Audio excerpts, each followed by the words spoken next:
कक्षा 9 सामाजिक विज्ञान सेकेंड पार्ट यानी भूगोल। आज अध्याय 2 के कुछ मुख्य चीजें जो 1 नंबर के प्रश्नों में दी जाती हैं, इसको हम बता रहे हैं। प्रश्न पूछा जाता है कि अपवाह तंत्र क्या है। इस पाठ का शीर्षक था अपवाह। तो अपवाह तंत्र किसे कहते हैं? तो किसी क्षेत्र के जल प्रवाह प्रणाली व्यवस्था को अपवाह तंत्र कहते हैं। यानी किसी क्षेत्र का जल किस प्रकार से बहता है, किस व्यवस्था से बहता है, वह जो है अपवाह प्रणाली कहलाती है। और दूसरा है नदी तंत्र। नदी तंत्र क्या है? तो नदी और उसकी सहायक नदियां, जो है मिलकर के एक मुख्य नदी का निर्माण करती हैं। तो इस समूह को, मुख्य नदी और उसकी सहायक नदियां जो है, इस पूरे समूह को नदी तंत्र कहते हैं। और यही जो है, इसी नदी तंत्रों के द्वारा जल बह करके सागर में या कहीं चला जाता है, यह जो व्यवस्था है, यही अपवाह तंत्र। अब प्रश्न पूछता है कभी कि जल विभाजक किसे कहते हैं? तो दो नदी द्रोणियों को,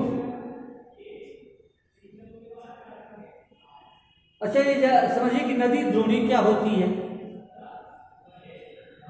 तब यह बात समझ में आएगी कि नदी जल विभाजक क्या होता है। नदी द्रोणी वह पूरा क्षेत्र जहां का जल एक नदी और उसकी सहायक नदियों के सहारे बहता है, वह पूरा क्षेत्र जो है नदी द्रोणी कहलाता है। यानी जहां तक पूरे क्षेत्र का जल एक नदी और उसकी सहायक नदियों में होकर बहता है, तो वह पूरा क्षेत्र जो है नदी द्रोणी कहलाता है। जैसे गंगा नदी द्रोणी, जमुना नदी द्रोणी। तो गंगा नदी और उसकी सहायक नदियों सहायक नदियों के द्वारा जहां तक का जल जो है बहकर अन्यत्र जाता है, सागर में जाता है, तो वह पूरा क्षेत्र जो है एक नदी द्रोणी कहलाएगा, वो गंगा नदी द्रोणी हो गया।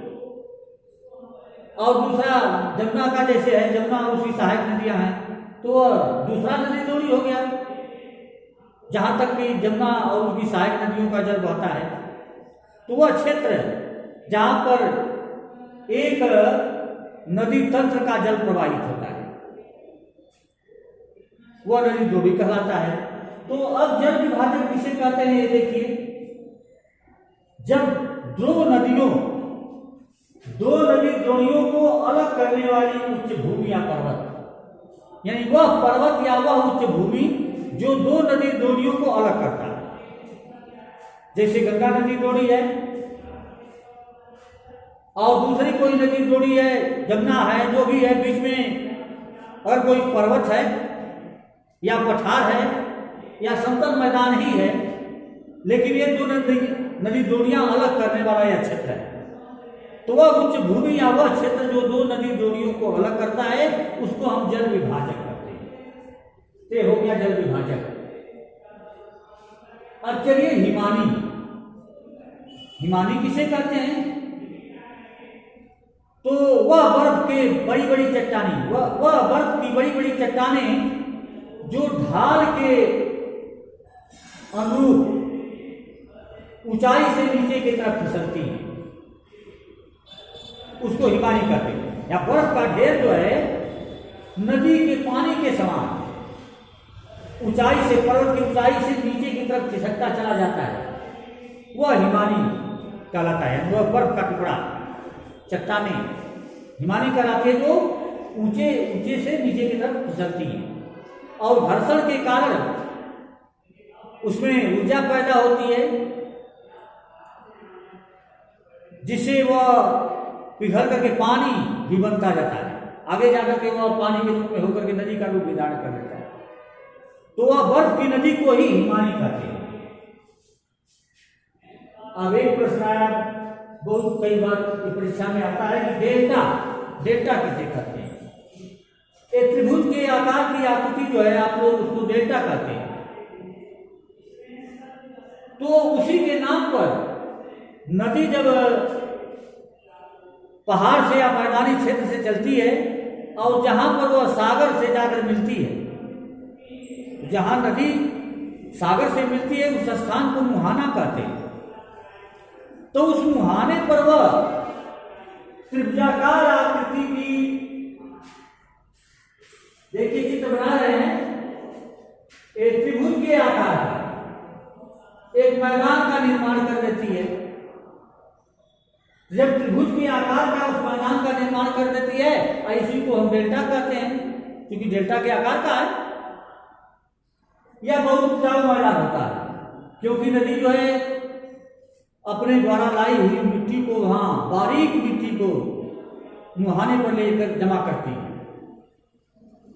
तो इसलिए वह डेल्टा बहुत उपजाऊ होता है। जैसे सुंदरबन डेल्टा गंगा नदी के द्वारा बनाया गया, तो ये हो गया डेल्टा।